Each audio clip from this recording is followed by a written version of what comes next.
یو غلطه فرقه د پخوا رئیسی چلیدا چې هغې ته به یې فلاسفه او زنادقه د فلسفیانو ویل چې د هغې مقابلې زمونږ د مسلمانانو د خوا نه د معقولاتو په ژبه باندې علما متکلمینو کړي دي.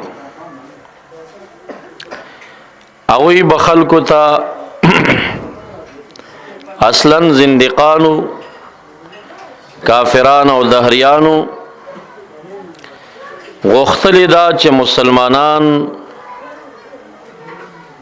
په مومن به کې امنت بالله په مضمون کې د قیامت د ورځې او د دوباره ژوندون نه څنګه منکر کی. امنت بالله مضمون چې تاسو اوس زونو باندې ایمان لرئ، امنت بالله و ملائکته و کتبه ورسله واليوم الآخر والقدر خيره وشره من الله تعالى والبعث بعد الموت. د دې یادول په هر مسلمان نارینه فرض دي. زمونږ استاد سي مشرانو به چې کله نکاح تړل نه مناسب به په هغه امنت بالله تیروله، ځکه نکاح د مسلمان کېږي او امنت بالله چا تزده نه وي او د هغې په مضمون پوهېږي نه، نو دا مسلمان دی نه، دا مؤمن نه دی.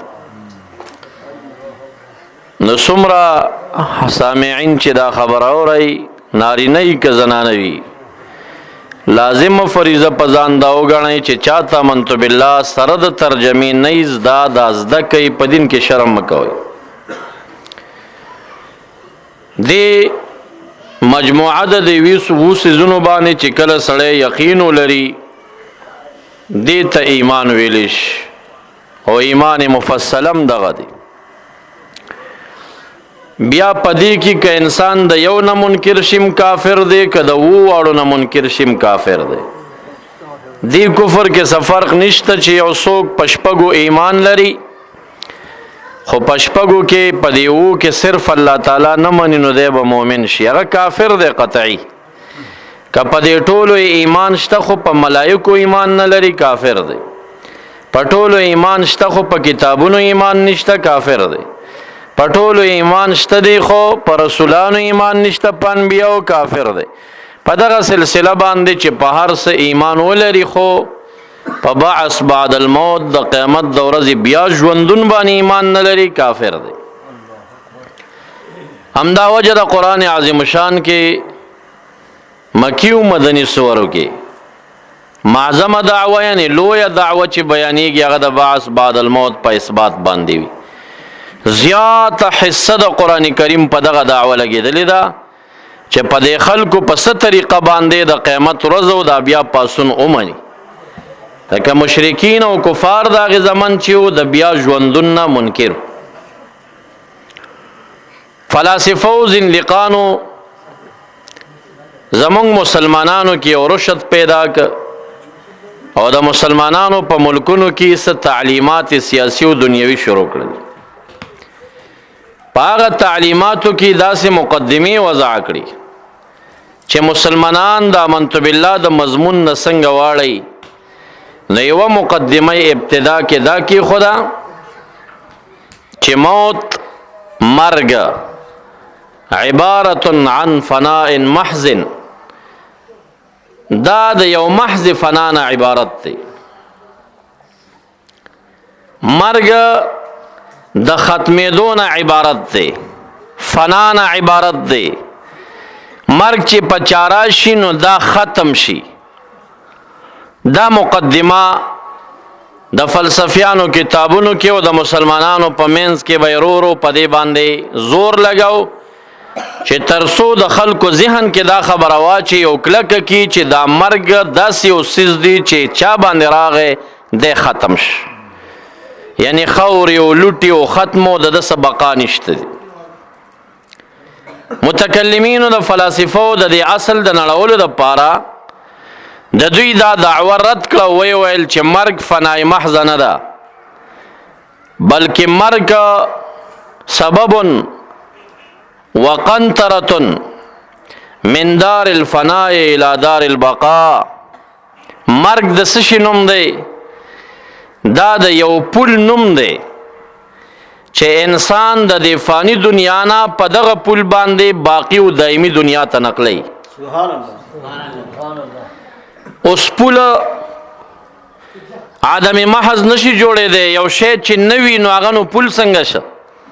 پل خو ضرور وجود لري، کلکواله لري، مضبوطیا لري، د هغې د پاسه سړی مرور کوي نو بیا تیریږي بل خواته، او چې په سترګو نه ښکاري نو هغه نو بیا پل څنګه شي؟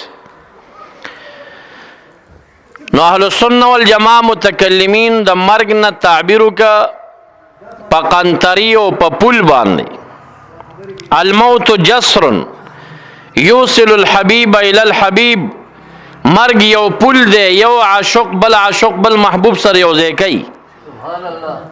پلار دې مړ شي، مور دې مړه شي، څومره خوږه او محبوبه وي، په هیڅ طریقه ستا ملاقات د هغه سره ممکن نه دی په ظاهري لیدو باندې، سوا د دې نه چې مړ شي او هلته تاسو خپلو کې ملاقات وکئ. بیا نو مرګ د فانی دنیا نه و باقی دنیا ته د نقل و ذریعه الله تعالی پیدا کړه، او الله تعالی دا د دې لپاره یو پل پیدا کړ.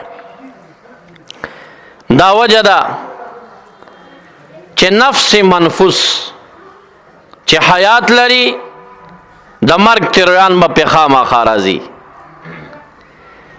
او علما متکلمین او شریعت زمونږه مرګ فنا ونه ګڼله محضی چې ختمېدل دي، بلکې دې دنیا ته یې فانی دنیا وویل، او په مرګ باندې انسان یو سړی باقی دنیا او دایمي دنیا ته پې نقلیږي. نو مرګ فنا او ختمېدل نه دي، بلکې یو باقی دنیا ته پې سړی ایصال کې رسیدګي پې کېږي. نو معززو الله تعالی دا مرګ د رب کریم نه سوا کل من علیها فان، د الله نه سوا چې سړي دا تریان د فنای پې راوسته په ذریعې د مرګ باندې، او نقل یې کړه واپس هغې باقي و دایمي دنیا ته. د دغه موت نه په نبوت هم څوک خلاص نشو، ټول انبیاء علیهم السلام باندې مرګ راغی، په باچایۍ هم ته خلاص نشو، په غریبۍ او په خوارۍ او په سوال هم ته څوک خلاص نشو، چې څوک دي نو کل نفس ذائقة الموت. خو چې کله انسان مړ شي، د عزرائیل علیه السلام کارکردګي د روح قبض ده فقط. اوس که دی د سعداو د نیکبختو نه وي، الله تعالی دې موږ نیکبختانو کې شمار کړي.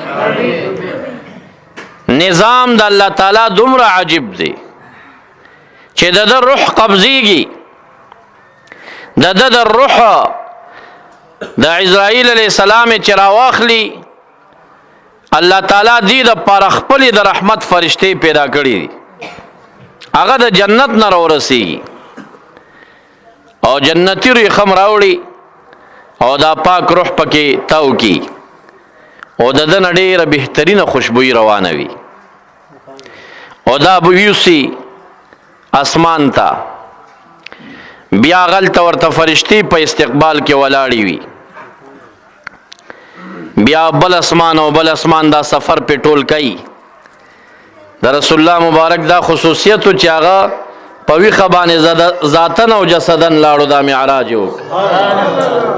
او باقی انبیاء علیهم السلام هغوی په خوبونو کې دا سفر کړی دی، اولیاء کرام هم روحن دا سفرونه کوي، او عام سعدا چې دي چې کله مړه شي نو د دوی روح باندې دا سفر الله تعالی د فرشتو په ذریعه باندې کوي.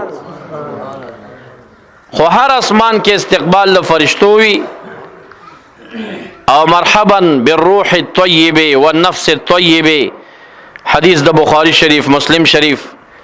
ستړی دی مشي په خیر دی راشي، هغه خوشبوی او پاک روح دی ستړی مشي، دا آواز ورته کېږي، الہ العالمین ته یې پیشي وشي. څومره ټیم کې دا سفر قطع کوي چې څومره ټیم کې ته مړي ته غسل ورکې، واپس کفن او جنازې ته یې وړې او د قبر خوا ته یې رسې، بلکې تا چې لا کور نه دی اوچت کړی، جنازه دې لا پې نه ده کړې، دا سفر توی شي. دا د زرګونو کالو سفر فرشته په د باندې وکي الله رب الجلال ته چې پیشو شم په د باندې هم دا आवाज کیږي مرحبا بالروح الطيب والنفس الطيب